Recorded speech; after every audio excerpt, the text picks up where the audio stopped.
வணக்கம் செல்லங்களா, நான் உங்கள் பத்மாத்தை பேசுகிறேன். நாம் இன்றைக்கு கார்த்திகை தீபம் பற்றி பார்க்க போகிறோம். கார்த்திகை மாதத்தில் பௌர்ணமி முழு நிலா வரும் நாளில் கார்த்திகை தீபம் கொண்டாடப்படுகிறது. நம் முன்னோர்கள் பல ஆண்டுகளாக கார்த்திகை தீபத்தை கொண்டாடி வருகிறார்கள். பல கதைகளும் சொல்லியுள்ளார்கள். முக்கியமான 2 கதைகளை நாம் இப்பொழுது பார்க்கலாம். முதல் கதை, காக்கும் கடவுளான விஷ்ணுவும் படைக்கும் கடவுளான பிரம்மாவும் நான் தான் பெரியவன், சக்தி வாய்ந்தவன் என்று சண்டை போட்டு கொண்டார்கள். அதை கண்ட சிவபெருமான் சண்டையை தீர்த்து வைக்க பெரும் ஜோதியாக நெருப்பாக உருவெடுத்து என் அடியும் முதலையும் கண்டுபிடியுங்கள் என்றார். யார் அதை கண்டுபிடிக்கிறீர்களோ அவர்களே பெரியவன் என்றார்.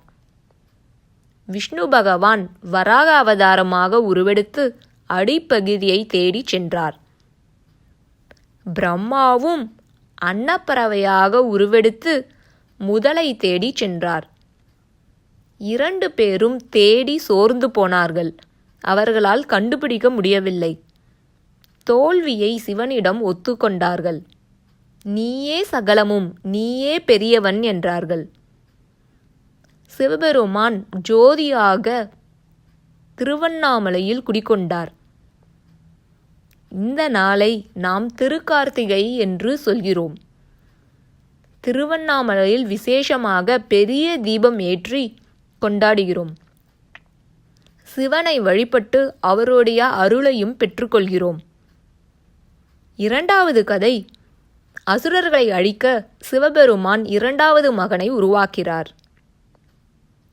சிவபெருமானின் 3வது கண்ணில் இருந்து 6 தீப்பொறிகள் சரவண பொய்கை நதியில் 6 தாமரை மலர்களில் விழுந்து 6 குழந்தைகளாக உருவெடுக்கிறது.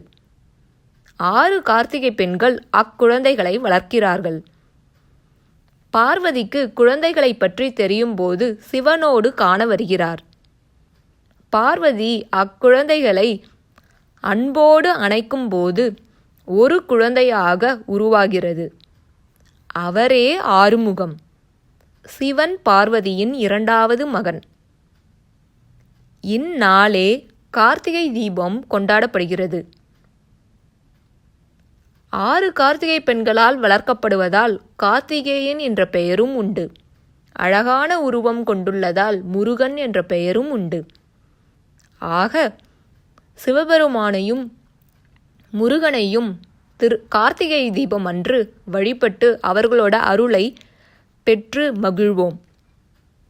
நாம் கார்த்திகை தீபத்தை எப்படி கொண்டாடுகிறோம்? வீட்டை சுத்தம் செய்து விளக்கை ஏற்றி வைப்போம். விளக்குகளை வரிசையாக வைத்து வீட்டு முழுவதும் அலங்கரித்து வைப்போம். இருளை நீக்கி வெளிச்சம் தருவது விளக்கு. நம் தீய எண்ணங்களை நம் மனதில் இருந்து நீக்கி நல்ல எண்ணங்கள் வளர்க்க தீபம் ஏற்றுகின்றோம்.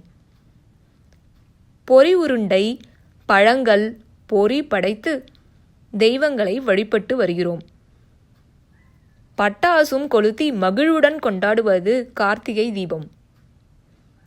நம் குடும்பத்தோடு ஒற்றுமையாக விளக்கு ஏற்றி கொண்டாடுவது கார்த்திகை தீபம். சரி செல்லங்களா, நீங்களும் அம்மாவோட சேர்ந்து விளக்கேற்றி சந்தோஷமா கார்த்திகை தீபத்தை கொண்டாடுங்க. நன்றி செல்லங்களா. மீண்டும் நாம் இன்னொரு வீடியோவில் பார்க்கலாம். மறக்காம நம்ம சேனலுக்கு லைக் பண்ணுங்க, ஷேர் பண்ணுங்க, சப்ஸ்கிரைப் பண்ணுங்க.